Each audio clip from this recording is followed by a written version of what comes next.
Le débat, nous y sommes. Nous allons planter le décor avec le match Bénin-Rwanda en faisant une ouverture sur les Guépas et leur avenir après le match. Puis nous aborderons un sujet d'actualité qui touche au cœur des politiques sociales du Bénin, le registre social unique. Et enfin, nous discuterons de la performance du Bénin sur la scène africaine en tant que deuxième en Afrique subsaharienne pour la qualité de ses politiques et institutions. Pour en discuter, j'ai avec moi des journalistes, mais aussi des analystes politiques. Bonsoir, Monsieur Julio Tomiti. Bonsoir, Madame Lawson Mayel, et bonsoir au plateau et aux téléspectateurs. Merci de nous rejoindre. Bonsoir, Rodrigue Alidé Toundé. Bonsoir à vous et bonsoir à tous nos téléspectateurs. Merci d'avoir répondu présent. Et Hugues Hector Zogo qui nous a rejoint également sur ce plateau. Merci. Hugues, à nouveau, bonsoir. C'est pas Hugues. Pardon, toutes mes excuses, c'est M. Mohamed Liamidi, autant pour moi. Le Bénin vient de rater sa qualification à la CAN en 2025 contre un score de 2-1 en faveur du Rwanda. Que dire alors? Les impressions, Monsieur Julio Tomiti. Alors, comment dire, il faut dire, comme ça peut arriver dans toute compétition, le Bénin s'est incliné aujourd'hui en terre rwandaise 2-1, après nous avoir rendu fiers, en fait, au match aller où on a battu le Rwanda 3-0. Et aujourd'hui, on était aussi prêt à rééditer l'exploit. Nous étions tout confiants, supporters et nationalistes que nous sommes, surtout lorsque à la 42e minute, en fait, l'espoir était venu avec le but de M. Rontondi. Donc, on était quand même rassurés de ce que nous aurions déjà les 3 points et commencer déjà par préparer les préparatifs pour la CAN parce que plus rien ne devrait plus nous arrêter en fait pour cette qualification. Mais bien malheureusement, ça doit encore attendre. Ça doit encore attendre parce que il faudra encore compter sur les 2 dernières rencontres, d'accord, pour pouvoir espérer tirer notre épingle du jeu. Nous restons toujours dans l'expérience en tant que Béninois, en tant que supporters sportifs, pour dire en fait ce qui s'est passé aujourd'hui, c'est les choses qui peuvent arriver.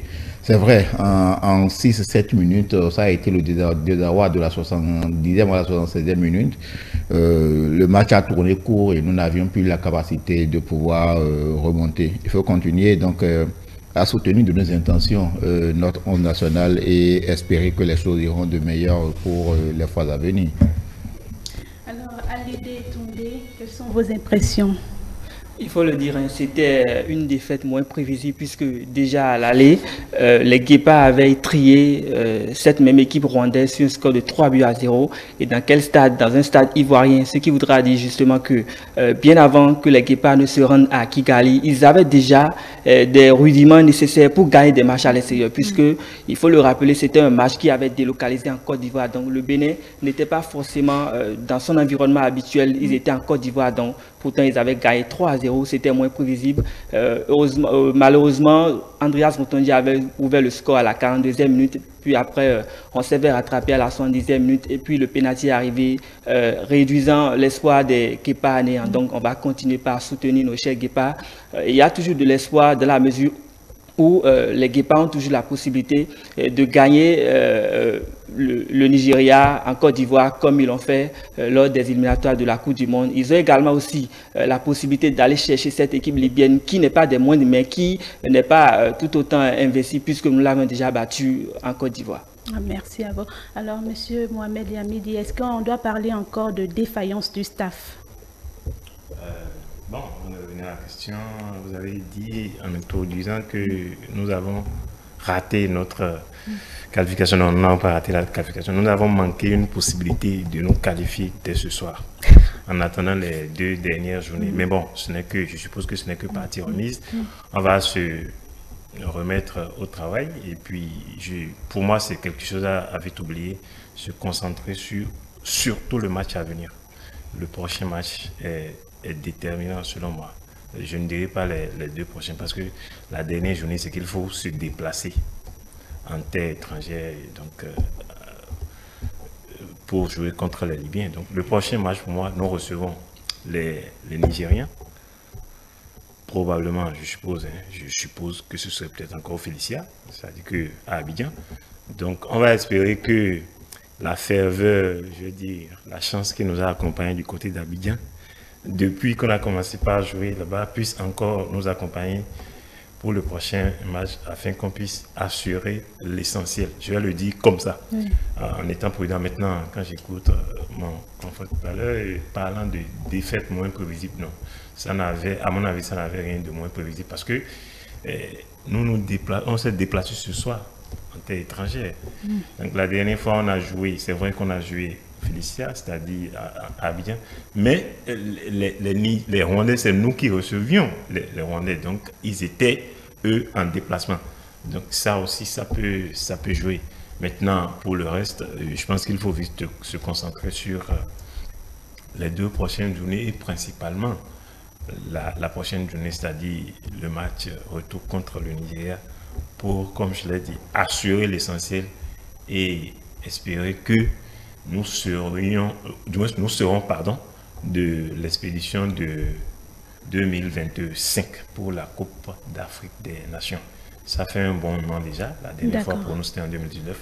On espère de tout cœur et on accompagne notre équipe, nos Kepa, pour qu'ils puissent faire l'essentiel pour le prochain match. Il ne faut pas se décourager quand on est supporter. On ne se décourage pas. Alors, les jours bons et les jours moins bons, il faut prendre et travailler.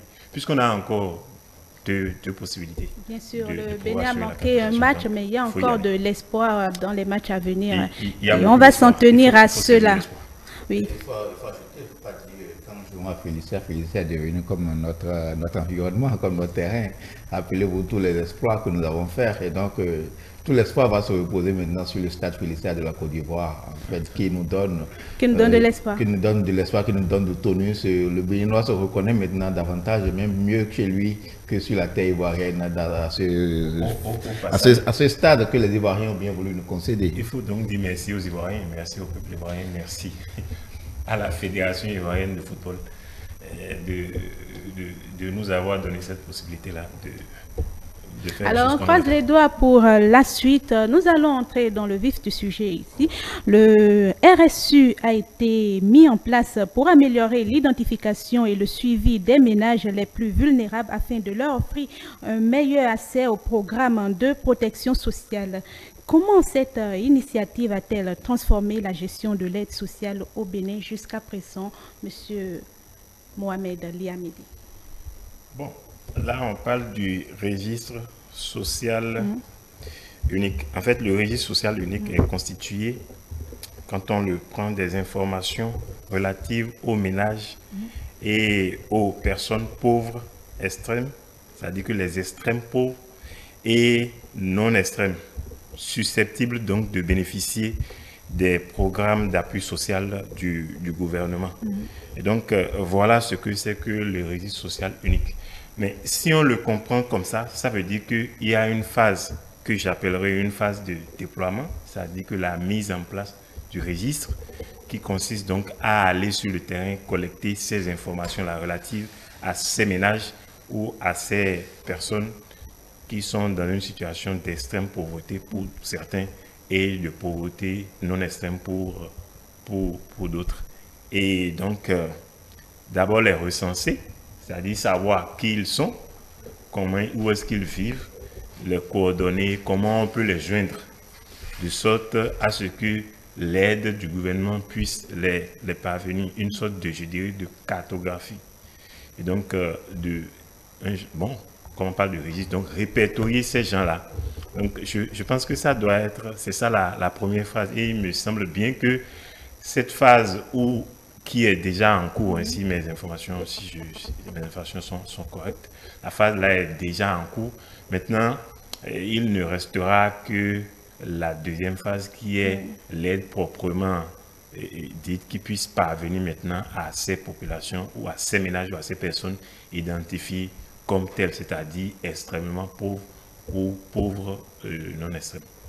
Voilà ce que c'est que, d'abord pour commencer, le registre social unique, avant maintenant d'en venir à comment cela pourrait impacter les populations ou les ménages dans, bien sûr, la perspective quand je dis du programme social, du volet social du plan d'action ou du programme d'action du gouvernement du président Talon. Ce qui est absolument important parce que quand vous voulez faire quelque chose, il est important de se soucier du résultat que vous voulez avoir pour ne pas ventiler la possibilité qu'il y a d'aider.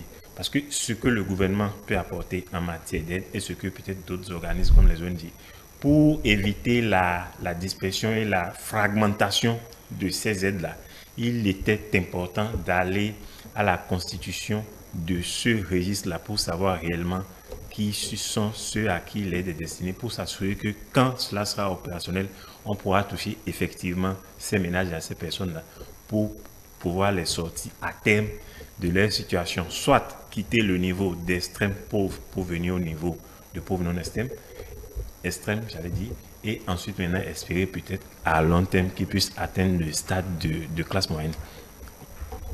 Alors, Monsieur Julio Tometti, le gouvernement a annoncé que le registre social unique faciliterait l'accès à divers programmes de soutien, mais c'était une autre des difficultés dans l'inscription et l'accès. Alors, comment améliorer l'efficacité et la couverture à tous?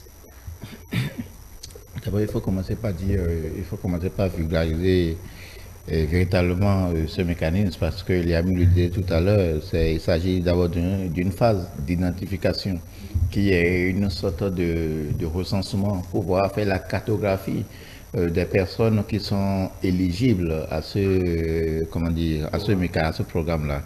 Il faut dire que ce programme avait été encadré, c'était déjà en 2023 par un décret signé du président de la République, notamment le décret 2023-491 du 26 septembre 2023 portant création du registre social unique. Ce registre social unique, dans ce décret, dans ses premiers éléments, a clairement clarifié en fait les personnes éligibles à ce programme. Il s'agit notamment des personnes pauvres extrêmes ou pauvres alimentaires. C'est des personnes qui ne sont pas en mesure, d'accord, de pouvoir se nourrir sans l'aide de personnes extérieures.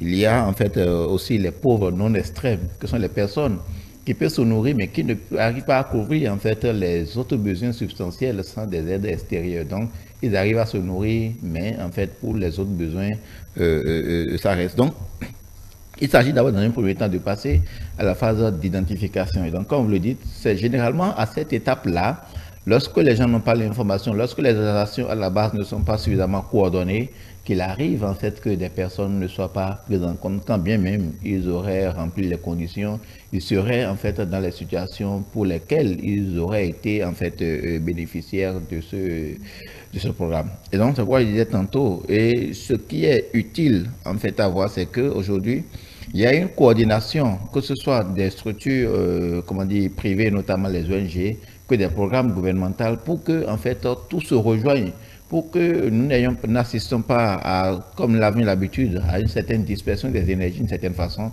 Donc il faut centraliser, il faut coordonner pour être sûr d'avoir fait la cartographie de toutes les personnes qui sont dans ce besoin-là, pour évaluer les ressources, comment affecter ces ressources-là pour satisfaire au mieux ces personnes, pour en fait les sortir de cette situation de précarité, pour donner ce que je peux appeler en fait le minimum vital aux uns et aux autres, pour que nous puissions vivre dans un environnement qui soit pour le moins équilibré, où tout le monde a au moins accès à la nourriture, a accès aux soins primaires, d'accord, et à l'éducation. C'est notamment en fait les trois volets, si j'ai bon mémoire en fait par rapport que le décret a cité, et les autres programmes ou redéploiements qui en sont suivis. Donc, l'essentiel aujourd'hui, je pense que nous sommes à cette phase, notamment par rapport à l'agence qui est chargée de la coordination, notamment des actions de protection sociale. Et dernièrement, vous auriez noté, il y a au niveau du ministère des Affaires sociales et de la microfinance, il y a un redéploiement du personnel, notamment la nomination en fait des directeurs départementaux des Affaires sociales et de la microfinance. Donc nous pensons que tout cela rentre dans ce cadre pour qu'il y ait en fait un nouveau dynamisme par rapport à ce mécanisme qui est en place pour que les objectifs soient atteints, pour que ce que nous avons, le social que nous appelons toujours de nos voeux, en fait soit une réalité. Alidé Toundé, en termes d'administration, comment le gouvernement peut réduire les démarches bureautiques pour faciliter l'accès aux bénéficiaires? Travail qui se fera à long terme parce que d'abord, il faut d'abord cibler les zones concernées puisque nous savons tous qu'au Bénin, les zones les plus touchées par la précarité, ce sont des zones rurales, les bidonvilles où des ménages, la plupart des ménages vivent dans l'extrême pauvreté. Aujourd'hui, on parle de cantines scolaires, c'est déjà une démarche assez encourageable. Donc, ça fait partie déjà des actions que nous pouvons mener pour pouvoir réduire les tracasseries administratives, etc. Donc, je pense que déjà, il faut cibler les personnes concernées, essayer de les enregistrer et maintenant adopter une stratégie efficace, c'est-à-dire quoi? Mettre en place des personnes dynamiques et qualifiées en termes de besoins sociaux qui pourront s'occuper du volet sanitaire et du volet social et aussi du volet alimentaire, puisque nous savons tous que la première des choses qui nous tiennent à cœur, c'est d'abord le côté alimentaire. Ensuite, nous parlerons de logement et puis de santé et puis tout. Donc, je pense déjà que pourquoi pas le gouvernement ne va pas essayer peut-être de travailler avec des structures privées. Je veux parler des organisations non gouvernementales et peut-être ouvrir la possibilité aux pays extérieurs ou bien aux nations extérieures de pouvoir participer à ce programme-là, puisque qu'on le veuille ou non, nous en termes de développement, nous avons encore du chemin à faire, on est encore à pied d'œuvre. Donc, je pense que le besoin se fait encore sentir. Il faut solliciter de l'aide de l'extérieur puisque nous n'avons pas encore assez de moyens pour pouvoir couvrir tous ces besoins-là. Donc, déjà à partir de là, nous pouvons commencer par exploiter ce que nous disposons, mais également on peut solliciter de l'aide venant de l'extérieur. Alors, Monsieur Mohamed Liamidi, quel mécanisme le gouvernement peut mettre en place pour être sûr que les informations collectées sur le terrain soient précises et régulièrement mises à jour? Évidemment qu'il y a une procédure. Déjà, ce qu'il faut dire, c'est que il y a une procédure pour être admis à ce registre. On a parlé tout à l'heure de ce que je sais, de la phase d'identification. La phase d'identification, c'est les services appropriés, des services en charge de l'affaire sociale qui vont descendre dans les quartiers. Je crois que ça a été fait parce que quand j'ai suivi des témoignages des populations lors de la dernière tournée de reddition de comptes du gouvernement, quand j'ai eu la chance de suivre, par exemple, dans mon arrondissement, des agents du ministère de l'affaire sociale, il y a des populations bénéficiaires, c'est-à-dire que les gens des quartiers qui sont venus, qui ont témoigné du fait qu'il y a eu un genre de recensement où les chefs quartiers, par exemple, sont venus vers les habitants de ces quartiers-là pour demander la législation. Les gens ont été identifiés et on leur a remis, par exemple, une carte SIM. Donc, la carte SIM devrait servir, par exemple, à ce qu'on puisse faire des transferts monétaires, par exemple, faire des transferts monétaires vers ces gens-là. Mais déjà, vous vous rappelez, il y a déjà eu le RAVIP qui permet aujourd'hui d'avoir une base de données où on peut identifier effectivement telle personne. Donc, ça veut dire quoi? Ça veut dire que, idéalement, il faut que s'il y a encore des gens qui ne sont pas encore inscrits sur, par exemple, qui ne sont pas encore inscrits au niveau du registre, par exemple le RAVIP, il faut que les gens s'inscrivent. Parce que si vous n'êtes pas identifié, la première possibilité, c'est-à-dire que la première, comment je vais dire, la première chose, le préalable pour pouvoir bénéficier de l'aide, c'est d'abord que l'on vous reconnaisse, que l'on puisse vous identifier, que les services en charge des affaires sociales puissent, donc le gouvernement puisse vous reconnaître comme quelqu'un en situation de pauvreté extrême ou de pauvreté non extrême. Donc la phase d'identification. Donc quand vous êtes inscrit par exemple au RAVIP, on sait qui vous êtes, on connaît votre nom, qui est votre père, qui est votre mère, où est-ce que vous habitez et ensuite le contact.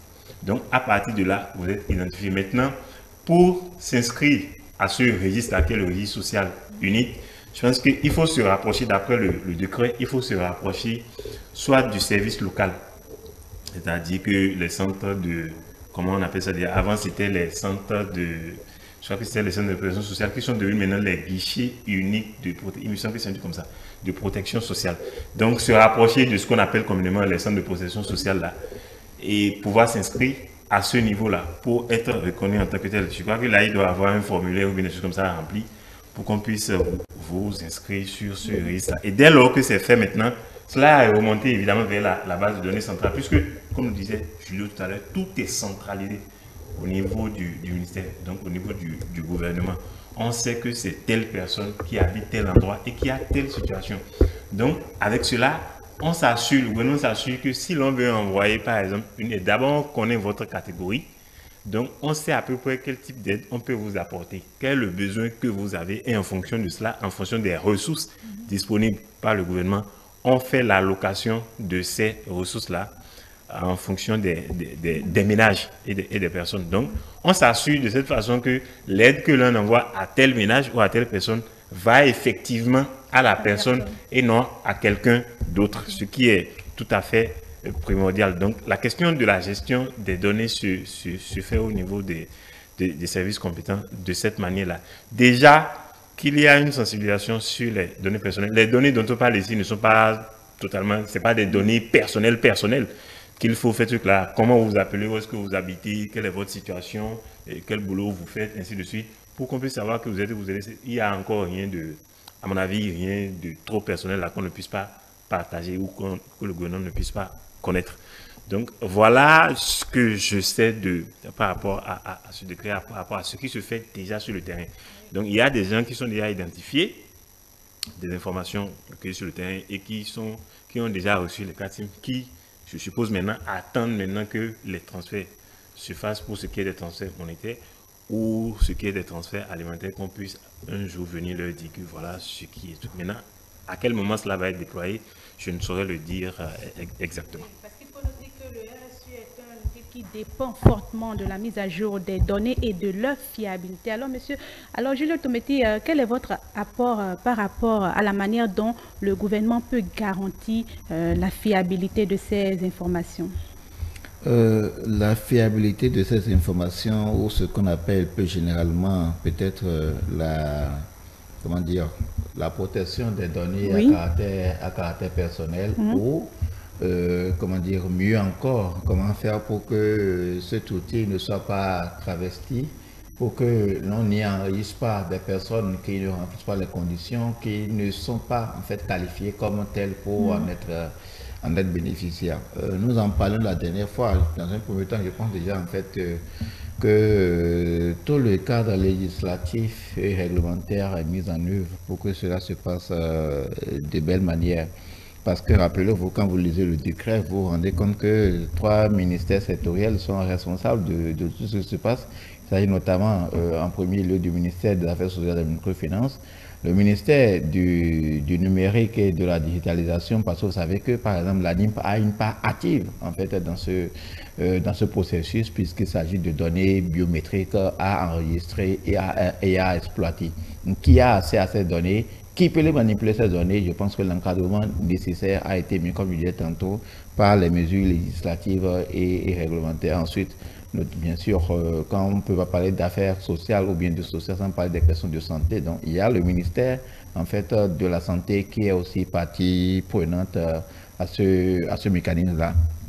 De sorte aujourd'hui, on peut être certain, en tenant compte du contexte actuel, on en parlera peut-être sans doute tout à l'heure, de ce que le Béninois est davantage plus respectueux en fait des normes et procédures. Le Béninois est plus respectueux déjà en fait des questions de biens publics, parce que nous savons tous, pour ceux qui peut-être seraient tentés de manipuler à des fins inavouées l'épée de Damoclès qui peut peser sur eux. Je ne voudrais pas évoquer le nom puisque ce n'est pas l'actualité. Nous parlons du social, restons dans le social. L'essentiel aujourd'hui pour moi en fait c'est de pouvoir dire aux populations que ceux qui n'ont pas encore connaissance de ce programme, il faut qu'ils s'informent. Parce qu'en vérité, ces 3 catégories de personnes, on parle des non-pauvres. En fait, ce n'est pas parce que vous n'êtes pas pauvre que vous êtes exempt de tout besoin. Il y a les non-pauvres, il y a les pauvres et les extrêmement pauvres. Donc, il faut que chacun se demande à quel niveau il se situe. S'il se situe dans ces 3 registres-là, ou dans tout là, c'est en fait, ça permet en fait une meilleure inclusion sociale pour que nous puissions en fait vivre dans un cadre où en fait tout le monde a notamment le minimum pour pouvoir non pas survivre mais pour vivre. Donc de ce point de vue, je pense que tous les acteurs prenants doivent y mettre tout le sérieux pour que à terme nous ne soyons pas peut-être qu'on n'ait pas de retour de ce que l'outil aura été manipulé à des fins inavouées. C'est ce que nous pourrions souhaiter pour dire que peut-être d'ici dans 5 ans, on aurait dans ce Bénin peut-être des personnes que nous voyons dans certaines conditions qui ne seraient plus. Mais pour que ça aille, il faut véritablement que l'information passe. Et donc les communautés à la base, où les responsables en fait, locaux sont fortement sollicités pour, sensibiliser, porter l'information et amener les uns et les autres à pouvoir se faire identifier, notamment ceux qui en remplissent les conditions. Alors que le Bénin se dote du RSU pour optimiser ses politiques sociales, quels sont les mécanismes qui peuvent être pris pour que le gouvernement s'assure réellement que le système soit inclusif et atteigne directement les foyers en situation de précarité? Je m'adresse à vous, Alidé Toundé. Je pense d'abord qu'il faudrait prendre en compte, comme je l'ai noté lors de mes propos introductifs, il faudrait d'abord prendre en compte le volet social qui est d'abord aller sur le terrain, aller vers les personnes les plus concernées, les plus touchées, prendre connaissance de l'état des lieux et ensuite les recenser pour savoir réellement à quel type de personnes on a eu affaire. Je pense que l'autre aspect très important aussi, c'est aussi le volet éducatif.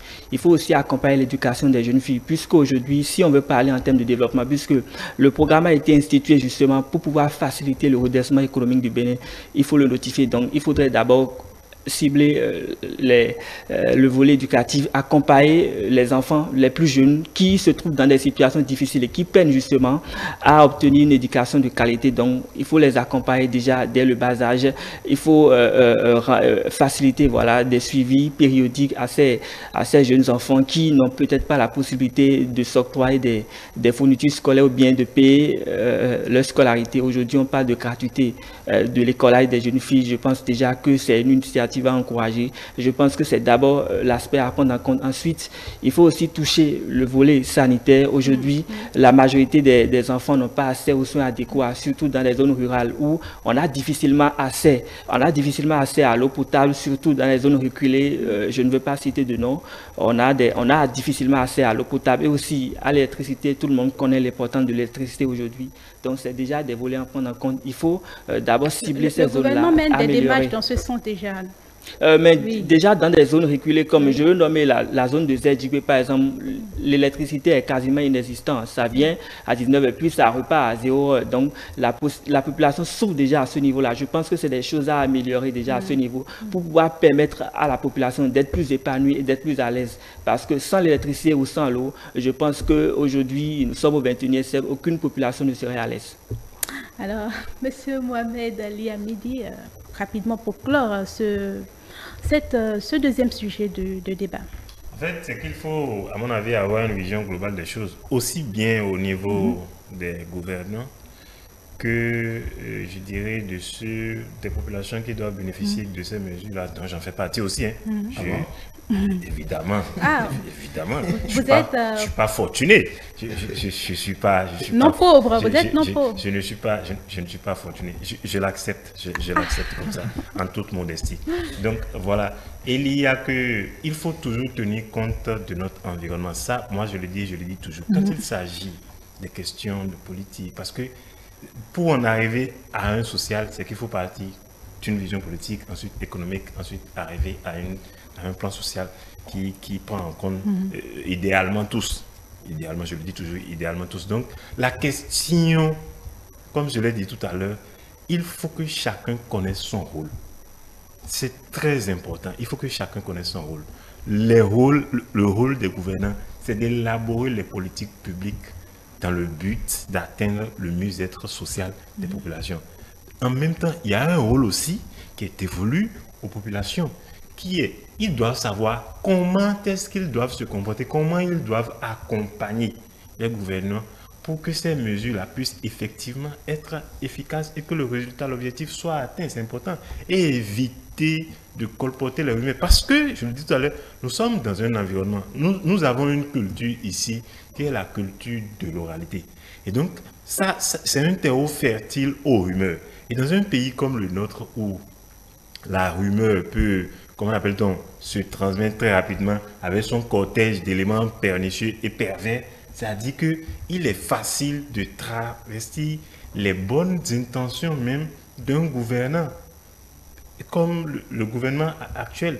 Donc, c'est très important de jouer à ça. Et je pense que c'est ce que nous essayons de faire ici tous les soirs, que chacun comprenne quel est le rôle qu'il doit jouer.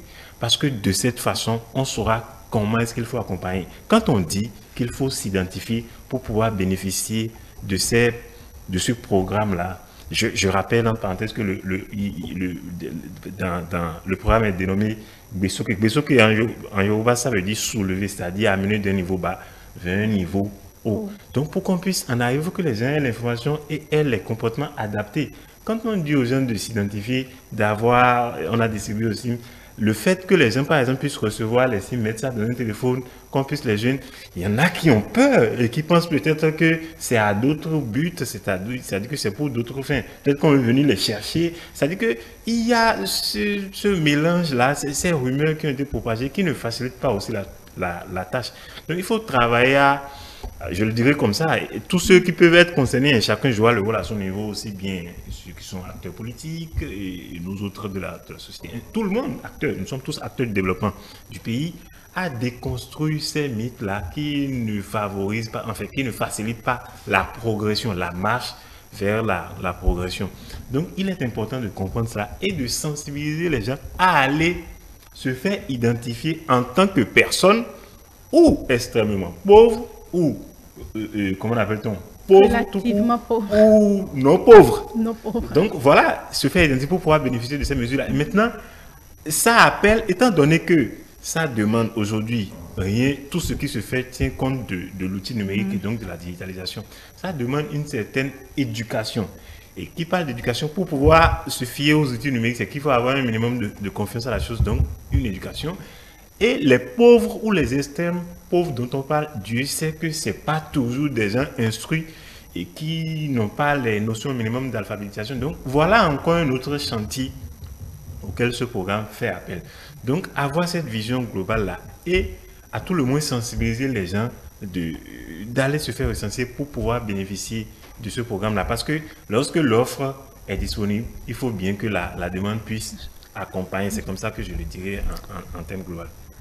Alors, nous allons passer au troisième sujet de ce débat. Le Bénin, deuxième en Afrique subsaharienne pour la qualité de ses politiques et institutions. Cette reconnaissance soulignée par des évaluations récentes met en avant les progrès accomplis par le pays en matière de gouvernance, de réforme économique et de transparence institutionnelle. Alors, monsieur Julio Tometti, je dis souvent monsieur Julio Tometti, mais concrètement, quels éléments de la gouvernance béninoise ont été appréciés pour justifier le Bénin à ce rang? Il s'agit notamment, d'une évaluation de la Banque mondiale à travers, l'Association internationale de développement qui accompagne en fait les États qui ont des politiques publiques qui prometteuses d'une certaine façon.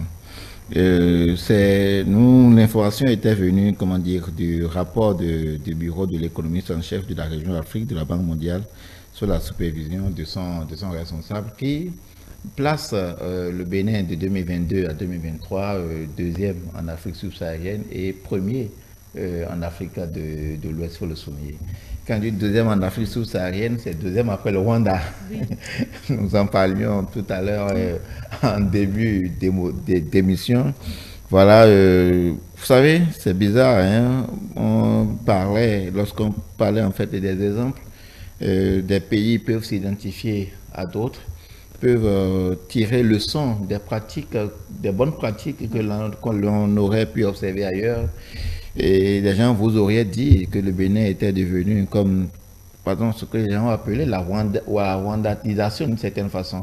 Alors qu'il ne s'agit que, en fait, des bonnes pratiques que l'on a pu observer et que l'on tente, en fait, d'implémenter chez nous pour pouvoir s'adapter à nos réalités. Et fort heureusement, nous sommes en train de connaître de très belles avancées.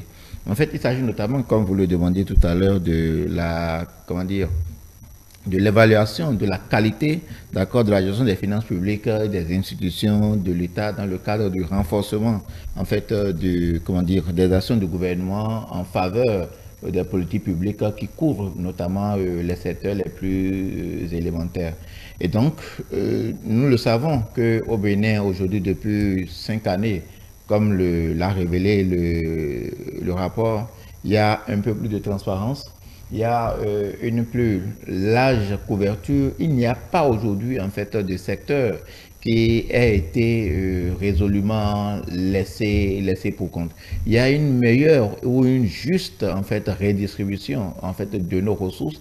Et comme nous pouvons tous être d'accord là-dessus, il y a moins de prévarication, ou bien, en fait, on n'en entend plus. Ou bien, lorsque ça se produit et que ça se fait entendre, l'appareil judiciaire joue son rôle. Donc, la question de transparence, de la bonne gouvernance nous permet, en fait, d'atteindre, en fait, les objectifs de développement, nous permet, en fait, de nous hisser qu'on a le Conseil des Nations les plus structurés en matière de finances, les plus organisés, où la bonne gouvernance est devenue en fait notre pied angulaire et qui nous sert de base en fait pour accélérer d'autres leviers de développement. Alors, Ali Détoundé, comment le Bénin peut se servir de ce classement pour améliorer davantage ses politiques et institutions? Je pense plutôt qu'il faudrait poursuivre la politique de vulgarisation.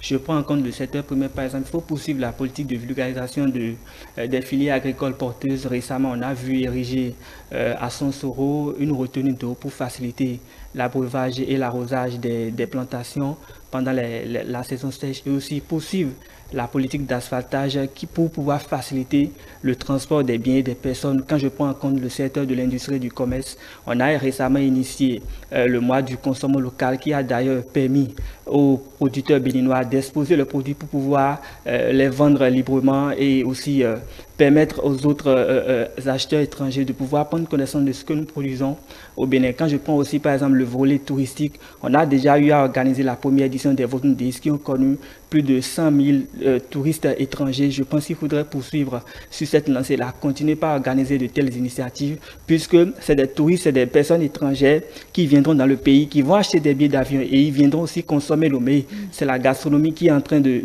c'est la gastronomie qui est mise en valeur justement, c'est de l'argent qui rentre dans le pays. Donc je pense déjà qu'il faudrait continuer par mettre en valeur ou bien mettre en exergue les projets qui sont actuellement en cours.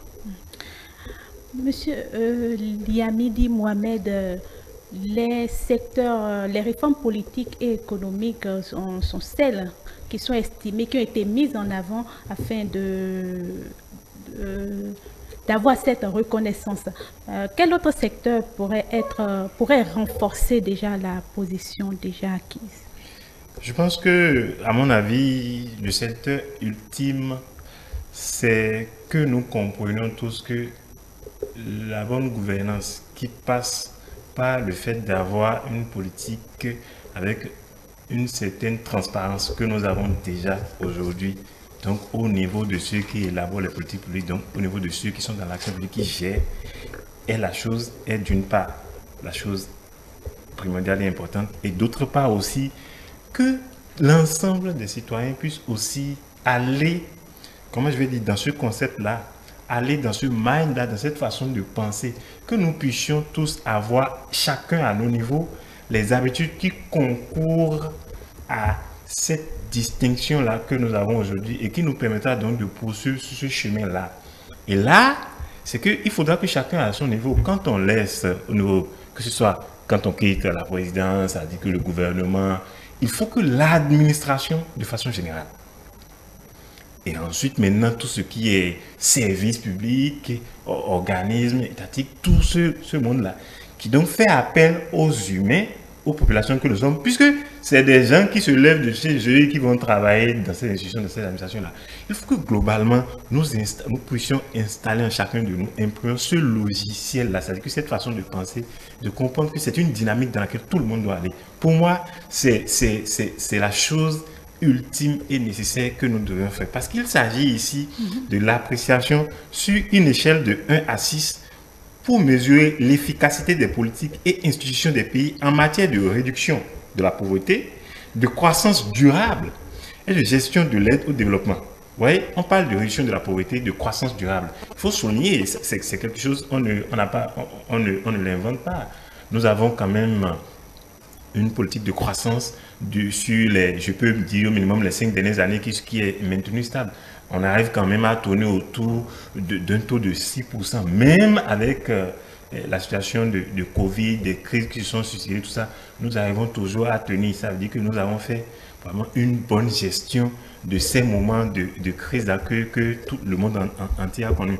Donc, c'est ça qu'il faut continuer, imprimer ça à tout le monde, que nous puissions tous nous inscrire dans cette dynamique-là. Ce n'est pas une question, là, ce n'est pas une question de mouvance, une question d'opposition. C'est une question pour moi d'abord de comportement citoyen. Donc, on parle là de finances publiques, on parle de la gestion rigoureuse, planifiée, bien pensée, bien élaborée. Et il faut que les Béninois, dans leur ensemble, que nous puissions comprendre que quand on parle des finances publiques, il s'agit de nos finances à nous tous. C'est-à-dire que nous devons tous surveiller ce qui se passe au niveau des finances publiques. De comment cela est géré, des politiques publiques, de comment cela est élaboré, du suivi qu'on en fait. Quand on a dit qu'on a fait telle chose, est-ce qu'effectivement on l'a fait? Quand on l'a fait, quel est le résultat que ça a donné par rapport à ce que l'on espérait? Donc, quand il s'agit de ça, nous devons tous faire la veille et s'assurer que ce qu'on a promis par rapport aux moyens, c'est ça effectivement qui est en train d'être fait. Ce n'est que comme ça que nous arrivons, que nous allons continuer par tutoyer, d'abord maintenir le cap, et donc espérer maintenant tutoyer le sommet, parce que nous sommes à un note de 3,9 derrière le Rwanda. Or, j'ai parlé d'une échelle de 1 à 6. Ça veut dire que nous avons encore une marge de progression d'environ 2 points. Il faut donc espérer que, peut-être pour le résultat de 2024, quand on sera en 2025, quand l'évaluation serait faite, qu'on puisse tutoyer les 4 points, et pourquoi pas dépasser les 4 points pour espérer tutoyer le sommet. Et donc que la question de la bonne gouvernance soit quelque chose qui est partagé par nous tous pour que globalement le pays puisse mieux se porter. Je dis quelque chose aux Béninois, vous ne pouvez pas être bien dans un pays qui ne se porte pas bien. C'est-à-dire que penser que vous serez mieux, l'outil, alors que le pays globalement ne se porte pas bien, c'est faux. Donc c'est un effort collectif que nous devons tous faire, aussi bien les dirigeants que les dirigés, que le peuple, que les citoyens. Ce qui dit qu'il faut avoir des comportements citoyens et républicains. Tout ce qui touche au pays, tout ce qui touche à la nation, tout ce qui touche à la République, ça doit toujours nous interpeller et qu'on s'assure que chacun à son niveau, dans notre famille, dans nos petits cercles, que nous faisons ce qui est important, ce qui est nécessaire pour que le pays se porte bien. Alors, Julio Tometti, ce classement renforce la confiance des investisseurs étrangers en ce qui concerne le Bénin. Comment le Bénin peut capitaliser sur cette reconnaissance? Pour capitaliser pour cette reconnaissance, c'est qu'il faut continuer les efforts que nous faisons et qui nous ont permis d'hisser le Bénin à ce rang-là. Et ces efforts-là, c'est de trois natures, suivant le rapport de la Banque mondiale.